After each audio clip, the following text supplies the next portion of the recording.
Welcome to Genomics Daily, your source for the most fascinating genomics news each day. Today, we're diving into some really cool stuff, tumor tactics and RNA sequencing tools, and even some surprising regenerative discoveries. It's amazing, yeah, what we're uncovering about the intricacies of life at a molecular level, each and every day. Let's start with cancer research. There's a new study in Science Advances, and it reveals how tumors can actually evade our immune systems. The study focuses on two proteins, MAGE4 and plytin. Now, plytin is a tumor suppressor, so when a tumor cell loses it, MAGE4 expression that increases. Uh-huh. And this is where it gets interesting. MAGE4 acts like a shield. It actually prevents the immune system from recognizing and eliminating the tumor cell. So the tumor cell essentially creates a disguise Exactly. to hide from the immune system. What makes this MAGE4 shield so difficult to overcome? Well, it's a challenge because targeting MAGE4 without harming healthy cells is tricky. However, this discovery opens new avenues for immunotherapy research. If we can find ways to disrupt this shield, we could potentially make these tumors vulnerable again. That would be a significant advancement for sure. Another cancer study today focuses on pancreatic cancer, which is notoriously difficult to treat. Researchers have created a detailed immune map of pancreatic tumors. It reveals the complex interactions within these cancers. Wow. This is actually the first time we're seeing such a comprehensive picture of the immune cells present in the tumor microenvironment. So it's like having a blueprint Yes. of the tumor's immune landscape. How does this help in developing new treatments? Well, this map helps us identify potential targets for immunotherapy. By understanding which immune cells are present and how they're behaving, we can develop more precise and effective treatments tailored to each patient's unique tumor. That's the power of personalized medicine. Now let's shift gears to RNA sequencing. This field is constantly evolving with new tools and techniques. One of the biggest challenges in single-cell RNA sequencing is handling the sheer volume of data. We're talking about analyzing millions of individual cells, each with its own unique gene expression profile. It sounds incredibly complex. How are researchers managing this data deluge? A new software called TagTango is helping researchers compare and analyze different classification methods for single-cell data. This tool enhances the accuracy and insights we can glean from these massive data sets. So TagTango helps bring order to the chaos Yeah. and extract meaningful information. That's a valuable resource for researchers. Another study emphasized the importance of data transformation in RNA sequencing pre-processing. Right. This study highlights that different data transformation methods can significantly impact the accuracy of subtype classification. This is particularly important in cancer research, where accurate classification is crucial for diagnosis and treatment. It seems even seemingly small choices in data analysis can have significant consequences. For those interested in exploring this field further, the New York Genome Center is offering a summer internship program. It's a fantastic opportunity to gain hands-on experience in RNA sequencing lab automation and computational biology learning from leading experts. Now let's move on to some remarkable research that's pushing the boundaries of what we thought was possible in regenerative medicine. Prepare to be amazed. We're talking about heart regeneration in newborns. Newborns have a remarkable ability to regenerate heart tissue after injury, something adults largely lack. Researchers believe the key lies in their developing immune systems. This is fascinating. Could this lead to new therapies for adults with heart damage? That's the hope. If we can pinpoint the mechanisms driving this regenerative capability, we might be able to develop therapies that mimic the neonatal immune environment and unlock heart regeneration in adults. From hearts to digestive systems, pythons are showcasing incredible intestinal regeneration capabilities. Their regeneration goes beyond typical stem cell mechanisms. Researchers have discovered a unique process involving the repositioning of existing cells driven by mechanical forces. So instead of solely relying on new cell growth, they're essentially rearranging existing cells to repair the intestine. What are the implications of this discovery for human medicine? This unique repositioning process opens up exciting new possibilities for intestinal repair in humans. Imagine stimulating intestinal repair without relying solely on drugs or surgery. This Python research offers a completely new perspective on tissue regeneration. Nature constantly surprises us with innovative solutions. Finally, we have a case study highlighting the power of genomics in personalized medicine. This case involves a non-small cell lung cancer patient who developed drug resistance. Through RNA sequencing, researchers identified a novel genetic fusion responsible for this resistance, leading to more targeted treatment options. This demonstrates how genomics is moving from the research lab to the clinic, directly impacting patient care. By understanding the unique genetic makeup of a patient's cancer, we can personalize therapies to target their specific vulnerabilities. It's a powerful example of how genomics is revolutionizing healthcare, leading to more precise and effective treatments. Before we wrap up this segment, let's discuss a thought-provoking article from BioIT World about epigenetics and cancer susceptibility. The article highlights emerging evidence that epigenetic commonsenses present before birth can influence our susceptibility to cancer later in life. So even before we're born, our genes are being tagged with epigenetic marks that can shape our future health. How do these epigenetic marks influence cancer development? These marks can dictate which cells with cancer-causing mutations actually develop into tumors. Essentially, they set the stage for cancer development even decades before it manifests. This adds another layer of complexity to understanding cancer. It's not just about the mutations themselves, but also about these epigenetic factors that can influence how those mutations behave. This research highlights the importance of considering both genetic and epigenetic factors when assessing cancer risk and developing prevention strategies. This leads us to our next segment, where we'll delve further into epigenetics, gene editing, and ancient DNA research.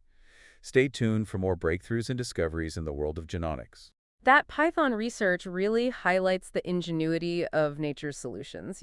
Absolutely. It's fascinating how these pythons rearrange existing cells instead of relying solely on stem cells for intestinal repair.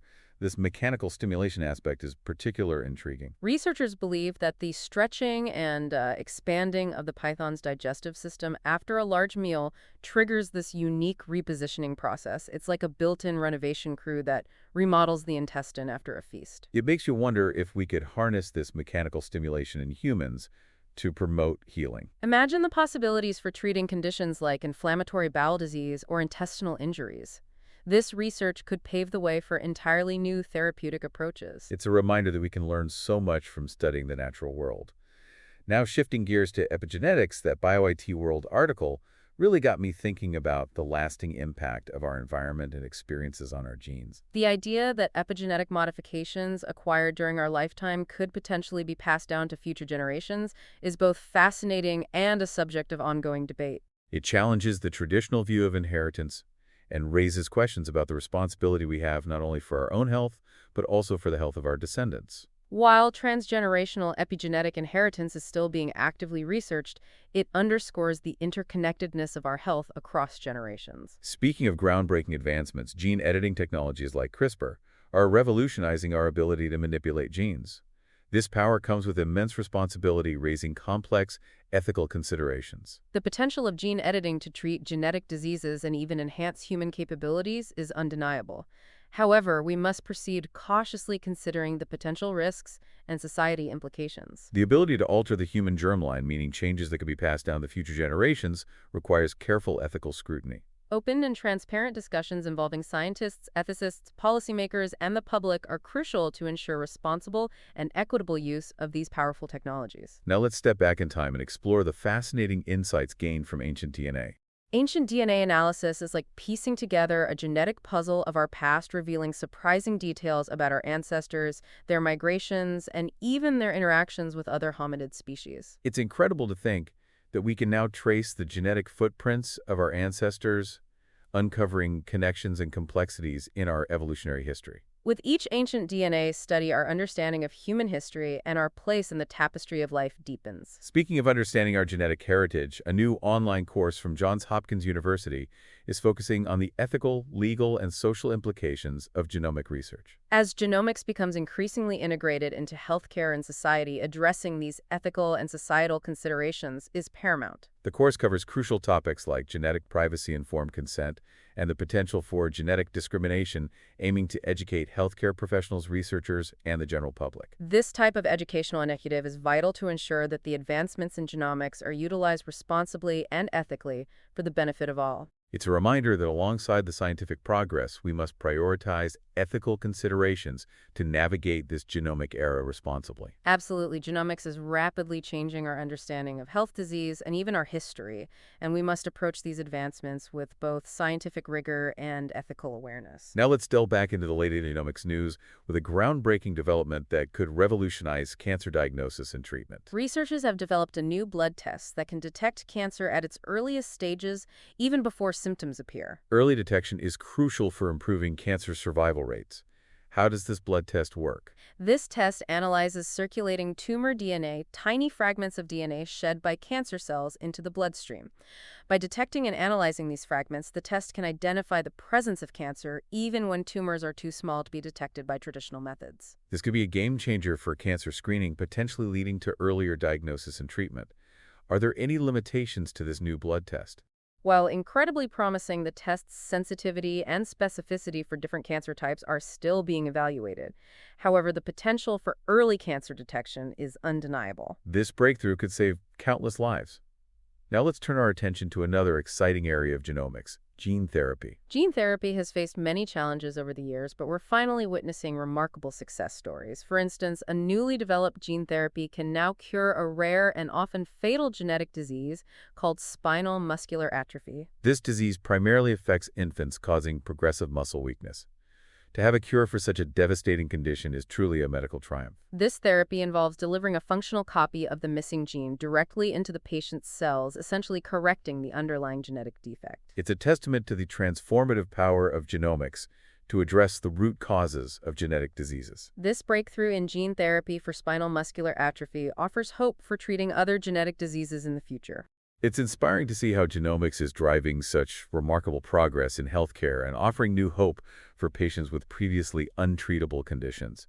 Yeah, it really is amazing to see these breakthroughs and how they're offering new hope for so many people. Absolutely. And, it highlights the potential of genomics not only to treat disease, but to really understand it at its core. Right, from those tumor tactics we talked about to these incredible gene therapies, genomics is really transforming how we approach healthcare. I think it's safe to say that we're just scratching the surface. As we learn more about the genome, we can expect even more amazing discoveries and, who knows, maybe even cures for diseases we thought were untreatable. It's definitely an exciting time to be following this field. Absolutely, and it emphasizes how crucial it is to be having these ethical conversations alongside these scientific advancements. Definitely. This deep dive into the world of genomics has been fascinating. I agree, and I think it underscores just how much potential this field has to improve human health and well-being. And that wraps up Genomics Daily for today. Be sure to join us again tomorrow for another deep dive into the latest breakthroughs and discoveries in genomics. Until then, keep exploring and stay curious.